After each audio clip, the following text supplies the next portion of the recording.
Hey everybody out there on the internet, this is Shadibi from fanfiction.net, also Lucky Fire Rabbit from DeviantArt, and welcome to another episode of Ask the Author. In this installment, we'll be talking about my most recently completed work, For I Have Sinned, a surprise sequel, or I guess you could say a spiritual successor. I really don't know what to call it, to Feral, which was wildly popular, much to my surprise. I guess we'll take some time to talk about how the idea spawned and how it came about and what I really wanted to accomplish with the project and why my account has been so quiet for so long and some of the changes in my life that kind of got in the way. And it just there's a lot to discuss, and I also got a lot of great questions from some wonderful readers of mine. You guys are amazing. I can't even begin to thank you enough for being so honest and so faithful, and it's been blowing my mind. And yeah, mostly just want to get through the questions, talk about where the idea came from and why it seemed to take so long for me to start doing anything again. Because to be honest, I hit a really rough patch, and my life's just kind of been turned up on end recently. So I I kind of I guess, rolled the ball a little bit too slowly. I intentionally took a lot of time with it, but I think it was worth it in the end. So, For I Have Sinned. Where'd the title come from, and how did the idea spawn? I never originally intended for there to be a sequel. I thought that Feral, in and of itself, was a complete idea. It told a full story, and it still left some of it up to the imagination of the readers, which I think is it's honest, it's genuine. You don't try to make it something that it isn't, and you let the readers have a little freedom to decide what happened after. And so it was never really the thought crossed my mind after I'd finished it, a couple of times. If I did a sequel, what would it be like? And that's how a lot of my fan fictions and original properties are born, I think. What if? And usually I just let it percolate for about a week until it just, I lose excitement over it. And that's the filter for a lot of my ideas, is I just kind of let them grow a little bit, mature, and see what they turn into. And if it's something that I really like, something that makes me curious about, I'll write about it. So after, let's see, what was it? 13. It was after 13 that I started writing Lords of Chaos, and that did not turn out well at all. I kept all the files, and I highly doubt that I will go back to it as a fan fiction, but I'm really tempted to retool it for an original manuscript. Excuse me. Got an itch. But so Lords of Chaos isn't coming back in the form it originally meant to be, but that's another story. But after I ditched Lords of Chaos, I kind of hit a dry spell. I think subconsciously I was overwhelmed because I was also working full time. I was trying to write fan fictions, and I was doing schoolwork. So, but I finally managed to graduate art school with I think like an AB average or something like that. But it's done. It's over with. It's off my back, and I was really depressed to find that after that was finished, that I couldn't go back to my old routine of going to work, coming home, cooking dinner, and then writing for most of the night. It was just kind of dried up, and what I did write felt really subpar. I have a couple of unfinished one-shots, some Fang and Vanille stuff that I never really finished. It's good now that I go back on it, now that I guess I've gotten my mojo back, if you could, to coin a phrase. And it's not bad stuff. At the time, I thought it was terrible, and it really isn't, but I don't think I'll explore that any further. But it was good to go back and realize, okay, it wasn't so much that I'd lost my touch. It just, it was a dry spell, something that I was terribly afraid of, because, writing's the one thing that I'm supremely good at least in my own mind, the one thing I feel proud doing, and that nobody else can imitate and take from me. and I felt like I was losing it, and it just depressed me terribly. It was a seasonal depression. I did some research, and I think that's all it was. It was in the winter of last year, and I was really bummed out, and I didn't have a whole lot of passion for a lot of things. So I thought, I'll put it away for now. I'll let my mind recover. I realized it was just my subconscious telling me it's time to take a break before you burn yourself out. And so I listened to that, and as much as I didn't want to, it was good for me. It let me recoup, relax, refresh, and it gave me an opportunity to explore other hobbies and that I found that I actually really enjoyed. And in the end, I was able to come back finally and play around with some other thoughts. But I'll get to that. Feral 2, I originally wanted to, the idea is I love the show Criminal Minds, and I thought about making like a sort of alternate universe Final Fantasy Criminal Minds type deal. And then my original thought was maybe Fang was kidnapped by a serial killer, and Claire had to find her, and it started out okay, but as I let it kind of dwell in my mind, I realized, nah, I don't like it, and so I just dropped the idea, telling myself, no, I'm not going to write a sequel. It would ruin it. It would just tarnish it, and I would end up shaming myself. So I just let the idea go, and though I never truly forgot it, the idea was still there because Feral's one of my personal favorites. I just kind of let it go and just let my mind shut down in that particular facet so that I could focus on work and school. But losing my train of thought. It took a few months, but shortly before my big move to Arizona in November of last year, I just started kind of playing with the idea. It was kind of haunting me, telling me, bugging me, is like, this could work. You should do this. I think your readers will like it. And I was like, just to get you to shut up, I'll just write some stuff. So 5 chapters later, I realized, crap, this thing's really happening. I can't believe I just but it shouldn't have surprised me because it's the typical. It's my modus operandi. The story is what it is. The only thing I have control over is how it's worded. So when my muse decided to come back from vacation and hit me in the face with a suitcase full of thoughts, I was like, fine, whatever, I'll do this if it makes you happy and it keeps you quiet. So that's basically what happened. I wrote the first 5 chapters, and when I lost the desire to write anymore, which was temporary, and coincidentally in Congress with my big move, I just let it alone, stopped thinking about it for a while, and I would come back to it later and see if it was really worth committing the time to. So I wrote maybe 6 or 7 chapters before I posted the first 5, just to see if it was serious, if it was something I was committed to, because I honestly had lost a lot of faith after that dry spell. It really made me question, what am I going to do if it never comes back? And it was really, really emotionally difficult for me because that's my main mode of expression. That's how I, process my life. It's what I do. I can't imagine it going any other way. As much as I enjoy art and drawing and everything, that's just not good enough for me to work out my personal things with. I have to write. I have to. It's my heartbeat. I can't not have it in my life. But while I wasn't writing, I was able to explore a lot of things. I focused on schoolwork, and I got through it very quickly, and with really good grades. So that was really wonderful. But work wasn't so great, so I was kind of strung out about that until eventually I just up and quit because I was unhappy. I felt like I was getting screwed over and being told the same promises that never got kept over and over again. So I just said, you know what, no, I'm done. But even before that, I had found an interesting hobby that I never really expected. My roommate had been telling me for months and months, "You got to go to this thing with me. You got to come with me. We can we can do things together that are just going to be super fun." And it turns out it was LARPing. I kind of had a strange misconception about it because I personally don't play well with others.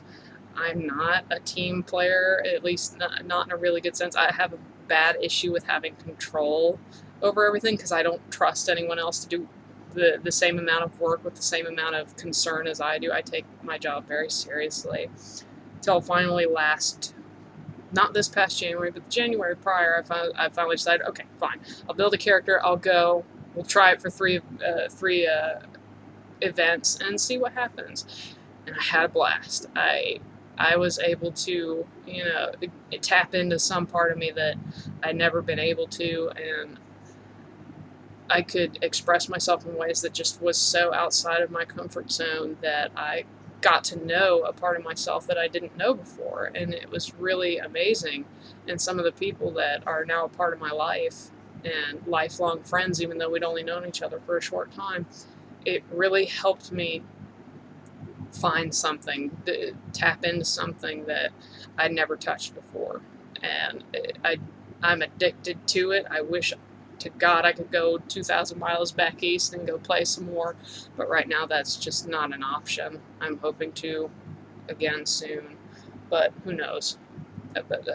That also really helped me kind of regroup emotionally and just let my mind take a break from it. I think that's what it all really was. It's just me taking a break, because I'd been writing since I was 16. Every year I'd have something done, be it a fan fiction or an original manuscript, and I'm almost 28, so that's like 12 years of nonstop just writing and writing and writing. And when you really put it, one of those things was 530 something pages in the course of a year and a couple of months. So when you really put the numbers down, damn, just wow. Some other things that kind of helped me get through that dry spell that might help some of you get through that dry spell is I started reading again.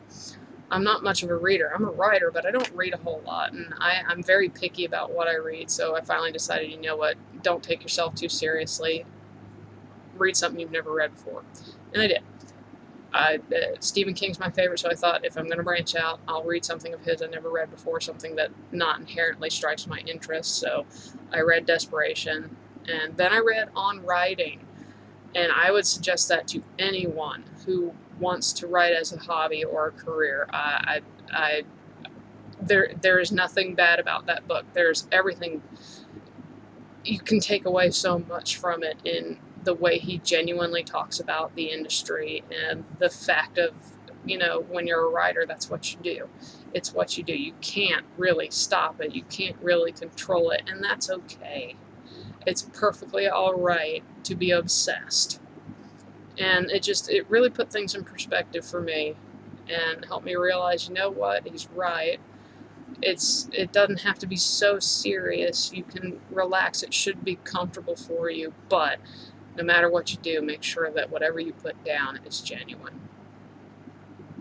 As long as it's, 100% how you feel, and it's worded right, and it feels good, and it sounds good, and it's just the way it needs to be.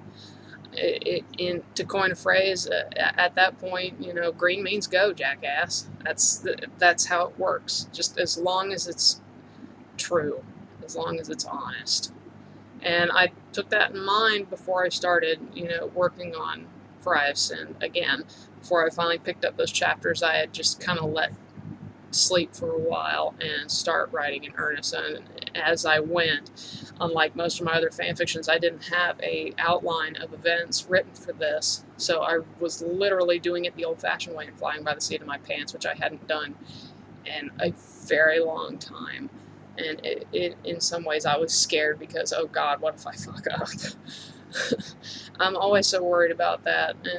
But in the end I realized, you know what, you need to go back to that zero state where you didn't care what anybody else had to say. You didn't care if anybody liked it or not. You're doing it because it's what you do. It's what you do. You feel like it's genuine. It's just the way it needs to be. It doesn't matter what the public thinks. Just do what you do and do it honestly. But thankfully, it turned out in my favor. I was very surprised, as a lot of my readers were, to see how positive the feedback was. When I posted the first 5 chapters, within a week, my inbox was inundated with, "Oh my God, I can't believe this! I never expected it," etc., etc. And you know what? Neither did I. It was all this really big surprise I never meant for it to be, but it is. And I know I've said that a lot, but it's true. I never expected anyone to really like it. I just expected to put it out there, and just, life goes on. And I'm so incredibly grateful. I'm so thankful for all the positive feedback, all of the praise and the encouragement, and I love you guys for that. I can't even begin to show proper gratitude for the outpouring of support that I got from everyone. Thank you so much. And but when I started writing the Feral 2, I'll just say that for short. There were several things that I knew had to happen, and that really helped me kind of carve out the outline in my head. I didn't really have to write it down. So from a psychological standpoint, that was a huge help, because I knew that this wasn't going to be what the original was. I knew one of those things that had to happen is that it couldn't be like the first one. I could not have expectations for it to outshine the original, because that's just setting yourself up for failure. Never expect to outdo yourself. Just do the best you can every single time, and I think that will produce something successful. And successful in the means that people keep coming back to continue reading. But I knew it couldn't be what the original Feral was. I knew that I needed to write it in a fashion that I would care, what happened next, that I would stay curious of what was going to happen. How were these characters going to handle these situations? And I also had to give a damn. I had to write it in a way that I cared enough to finish the story with the ending that I finished it with. Because I'm a huge sucker for bad endings. And by bad endings, I mean sad endings. And I knew that that wasn't going to fly with this, so I had to put myself in the position, in terms of the literature, that I cared enough about the characters and how they interact to give them a happy ending. I had to convince myself it's what they deserved. So, the most difficult part, I think, was painting the picture of Claire's life as it was. I had to have this losing my words. I had to paint a sufficient picture, and make enough time pass to make sure that there was time for habits to form, there was time for comfort zones to be manufactured, and plausible ways to break them, to really set up how the story began. So, and I thought the best way to do that is to kind of take a bit of a cliche ticket and have Claire in the middle of a night terror. I thought that was the best way to paint the long-term psychological effects, which would be the crux of the story, is as stable and as aloof and controlled as Claire was, that certain things simply escape us, and that's the nature of life. It's full of constants and radicals, and as much as we hold on to our constants, radicals are still going to fuck that up for us somehow. And with Claire, the radicals were dishonest human beings. Human beings had ruined her life, and it seemed like she couldn't get away from that no matter how hard she tried. And psychologically speaking, I think I managed to paint her issues with some clarity, with some authenticity. And that's the huge thing for me, is that when I choose a character trait that is atypical and also widely expressed in media, which is psychosis. Psychosis and mental duress seem to be the new black in TV. And not only did I want to do something different, but I also needed to have an objective and realistic expression of these said mental issues. I couldn't be over dramatic. I couldn't underplay it. I had to hit it right there in the middle, where believability and drama kind of coexist ever so precariously. So I did a lot of research. I read up on PTSD and the different forms it could take. I read up on night terrors and what happens when the most common and also less common side effects of night terrors, as well as sleepwalking. You hardly ever see someone with PTSD or with severe, emotional disorder sleepwalking. And I thought, oh, that's actually really interesting. That's something I would like to explore, because that's something I've never done with a character. And it was actually really convenient that it would be a believable symptom of what she was going through. And also, it was a really good opportunity for me to express, my feelings on emotional issues, because I've faced them in certainly not in the severity that most others have, but the fact is that I face them and no one could face them for me. And while I don't have PTSD, I'll never pretend that I do. I have a great respect and sympathy for those who do, because in a way I understand. You feel the way you feel and you can't change it no matter what happens. You feel isolated, you feel alone, you feel like no one gets you, and in a lot of cases they don't, because no one can feel things the way you feel.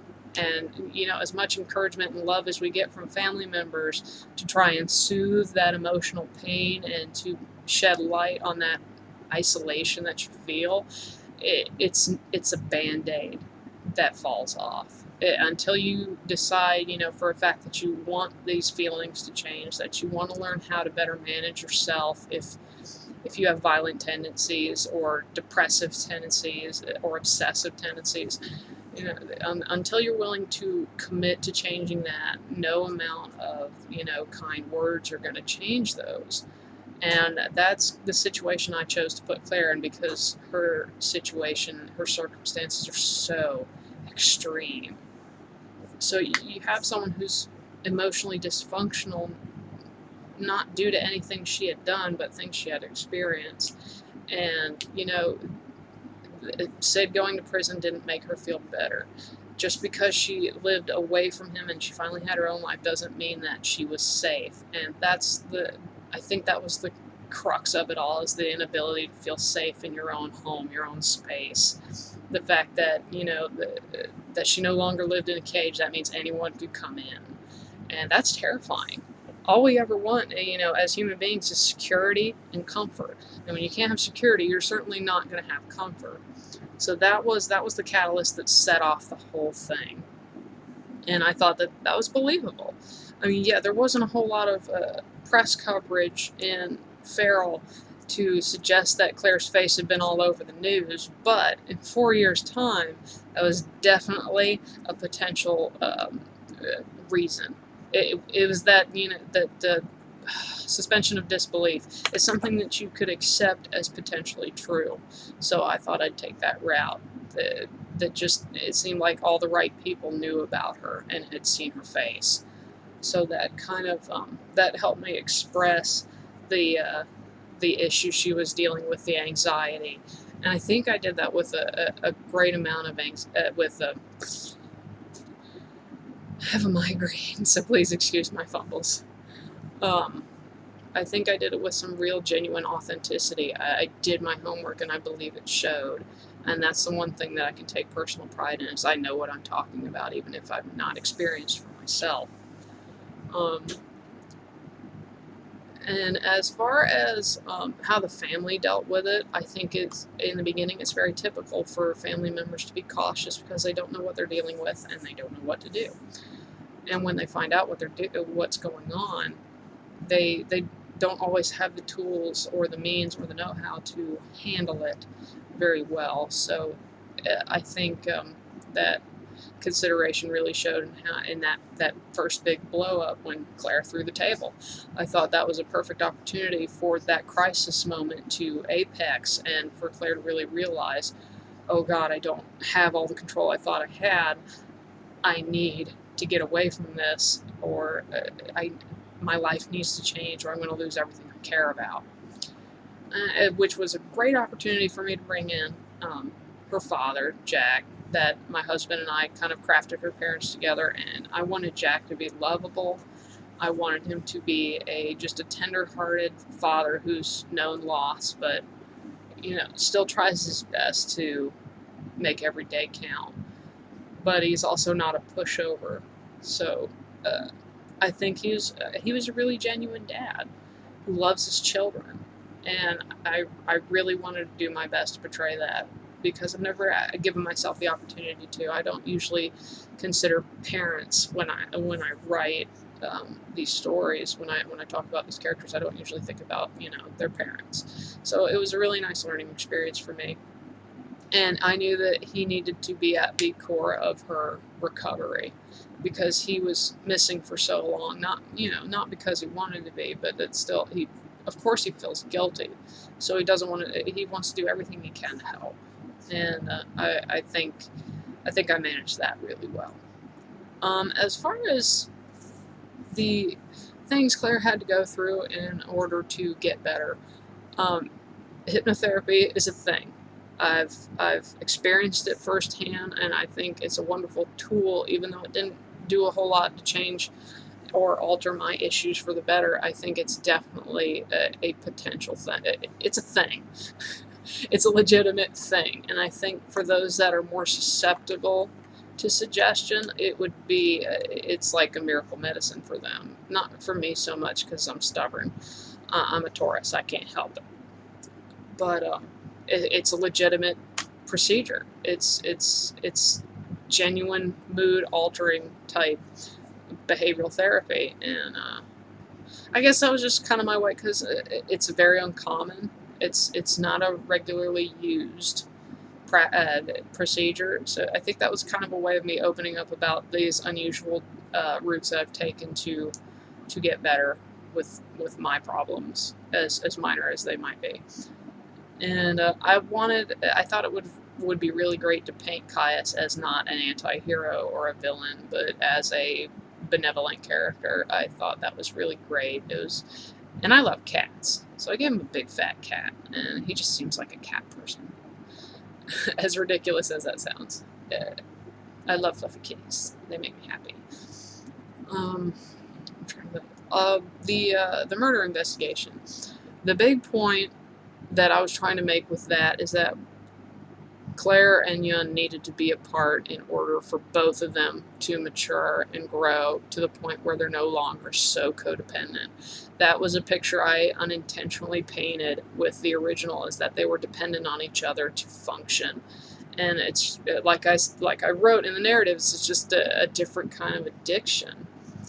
They were both so needy to have each other, to feel normal, to be happy, to thrive, that there was no way a happy marriage could come out of a severely codependent relationship. So the murder investigation was my way of giving in a task to help her find her way back to being independent, just as Claire was doing with the doctors and her father, and help from her friends and what few friends that she managed to acquire. I needed something for Yun to do. It not only kind of fleshed out the story a little bit more, let me bring in some more characters, but it also helped me help Yun to find that singular idea that I'm okay.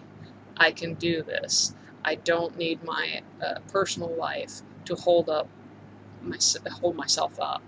I can still function. I can still be a good cop. I can still make the arrest. I can still get the job done. I can still close the case. And that I don't necessarily need Claire to survive. I have people looking out for me, and I can trust them to help me get the job done. And Palazzo was just perfect. I could not have picked a better villain. Well, I mean, no. I couldn't have picked a better villain. He was too perfect. Nobody else could have filled his shoes. And I thought the use of art and music and I just thought that was a wonderful way to express him in a different light than in Final Fantasy VI. He seemed very much the diva, fashionista type.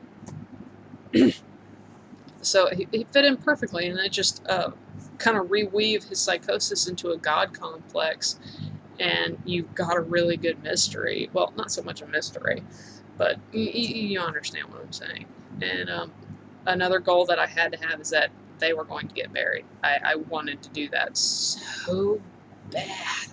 By the time I was halfway done, I was like, oh my gosh, I need to hurry up and get to the end. I want to write this because I could feel myself losing steam around chapter 18. I was getting tired. I was ready to put Yun and Claire away, potentially for good, because I'd been spending so much time with them. I've written more Final Fantasy 13 fan fictions than I have in any other property, except maybe the Lumar series, which was a long, long time ago. Don't go looking for them; they're terrible. But yeah, the marriage had to happen.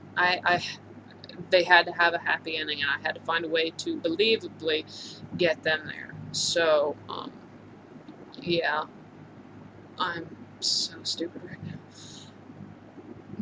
Another thing that I knew absolutely 100% had to happen is she had to have that,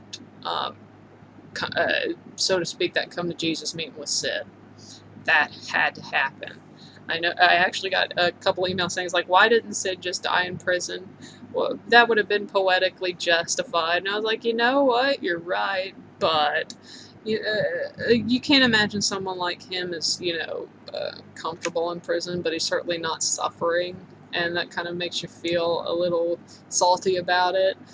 But at the end of Feral, my husband, he likes to make jokes. He's incredibly good-humored. And he thought, it was like, it'd be great. You should write a part where Sid gets killed by a cellmate named Grizzly. I was like, Grizzly? Why do I like that? But no, that didn't happen. But for imagination's sake, you guys, you could totally think of this huge burly guy just snapping his neck. That'd be great.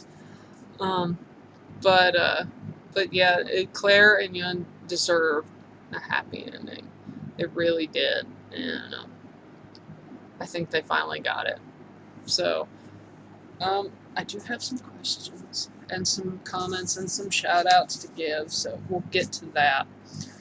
And, Passerby A.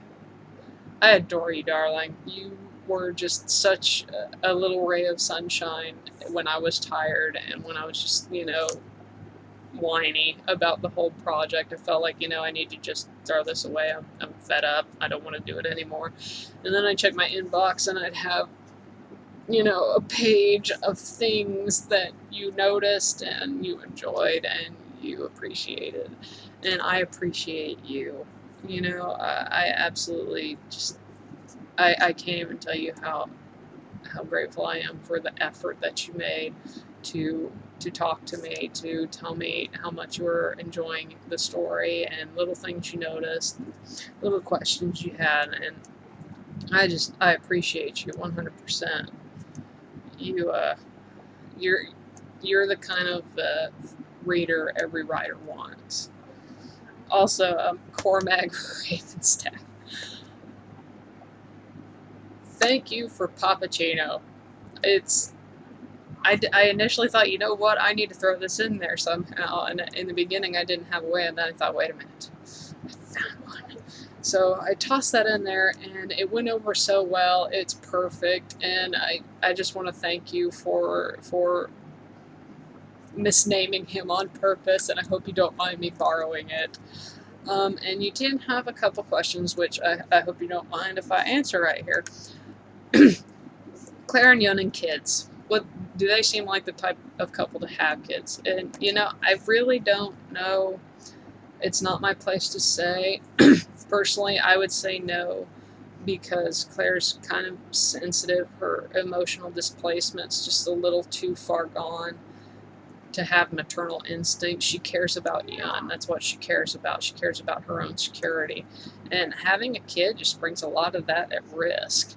So, she's finally comfortable with how her life is going, and she's happy, and she's in a healthy relationship. So, and having kids can really flip that upside down. I don't see them being bad parents. It's just, I don't know. I really just can't say. I could see Yun being a wonderful mom, but I don't see her being much of the disciplinarian. She's more the fun parent. And with Claire, I really couldn't tell you which way it would end up going. I think she'd just be too emotionally distant. What else am I working on? I'll get to that once I'm done with all the questions. All the other ones, because that one's going to take some time. Okay, and I might mispronounce this name, but this is, I'm going to assume, a young lady who contacted me privately and thought it was weird. Annika Otting, I think you're from Denmark, so I think I'm saying that right. You had a couple questions. One of them was for the original. Who tipped off the police in Feral? That was one of those things I didn't really write in particular how it happened. It could have easily been any officer in a cruiser on duty that may have seen her driving Snow's truck, seen her at the mall, at the grocery store. It could have been anywhere. It is one of those things that could have easily happened, so I could just bullshit it and it'd be fine. Let me see. Yeah. Oh, also, you made a comment about my original Feral video, and I'm gonna get a little bit egotistical here. And you said you noticed that I was very honest and very upforward and very genuine. And to be honest, you're right. I literally had my heart on my sleeve, and all I could say what was in my heart. Writing is my passion, and I cannot defraud my passion. I cannot be dishonest or ingenuine about it. It's my soul. It's my blood, and I can't dye it another color just to suit someone. It is, and I am thoroughly grateful to my fans so much. I really do adore you guys and all the effort you put in to support me. If it was with no other way than just saying, way to go, I can't wait for the next chapter. Thank you so much. Let's see. Oh, and another question you had about the original. Why did Sid do what he does? It was never really explained, and you're right, it wasn't. But with Sid, it's kind of a running gag, at least here in the States, that when you have a philanthropist who's very popular, very wealthy, and very much in the public eye, and they've been wealthy most, if not all of their lives, that they always have a vice. That it's one of those things, it's a psychological thrill of doing something you know is wrong and getting away with it. You know you're not going to be caught. And that was probably, I would imagine that would be fair for Sid, because nobody could touch him. He owned the police department, and they were in his back pocket, so he felt 10 foot tall and invincible. So why not play with fire?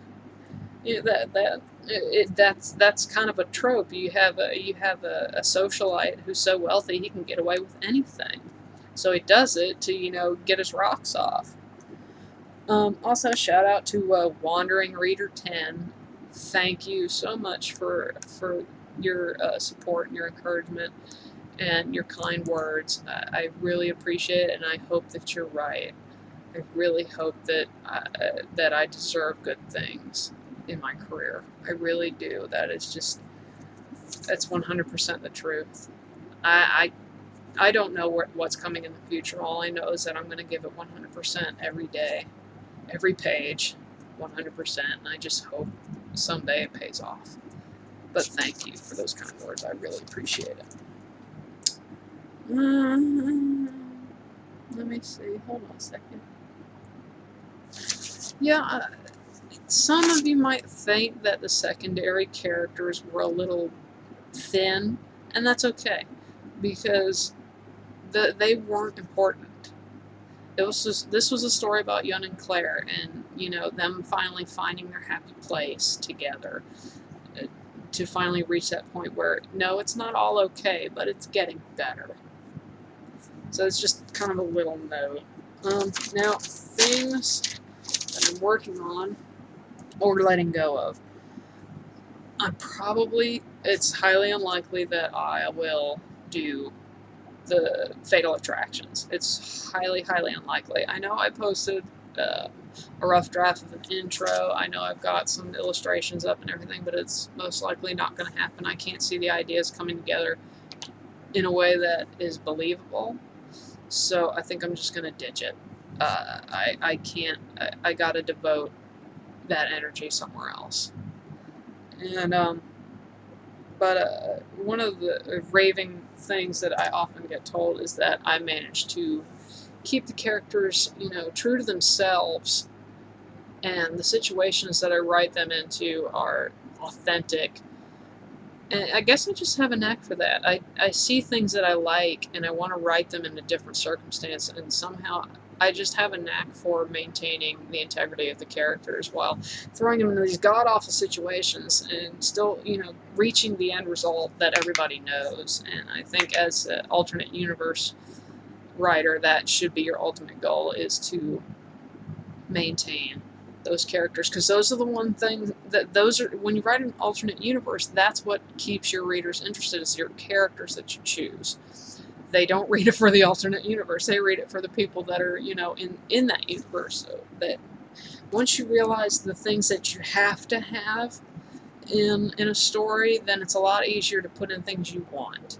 You got to work around those definites, and that's going to help you produce something a little bit better, something that people are going to want to come back and read, as in terms of fan fiction goes.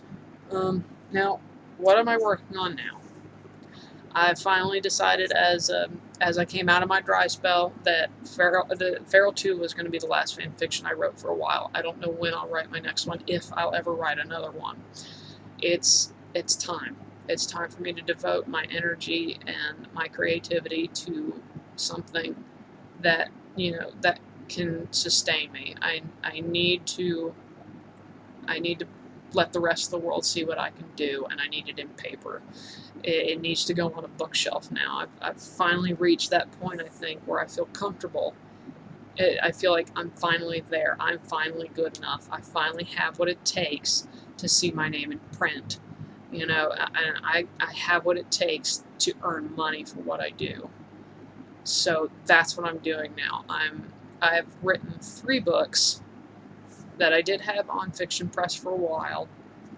Not very popular. I didn't get a whole lot of feedback from them. And I have at least 3 or 4 more that I've started but haven't finished. And I've got 2 more that I haven't started yet. 4 more I haven't started yet. I have a lot of ideas that are going through my head all the time, so it's kind of hard for me to pick and choose. But what I'm working on now, I think, is the one. It's that I don't even know how to describe it. It's that launching pad. It's titled Ghost Bear, and I do have some illustrations up on my DeviantArt account for my main characters and my secondary characters and some others. Nothing real concrete yet. I'm still in the very early planning stages, but it takes place it's fantasy. It takes place in a world that I've created over the last 10, 15 decade plus. And it's kind of hard to talk about right now. I don't want to let a whole lot of information out yet, because I'm very, I guess you could say, protective of my brain children, and I don't want to talk too much about it. But I think the big draw is that the cast is primarily female. They're very atypical females, and it's going to be a grand adventure.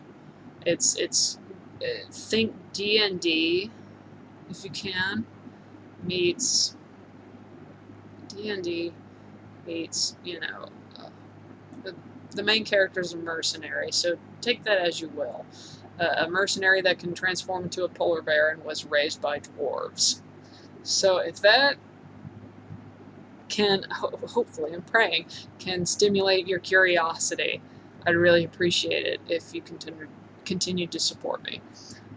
But I don't know what's going to happen, but I'm going to write this with the intent of publishing.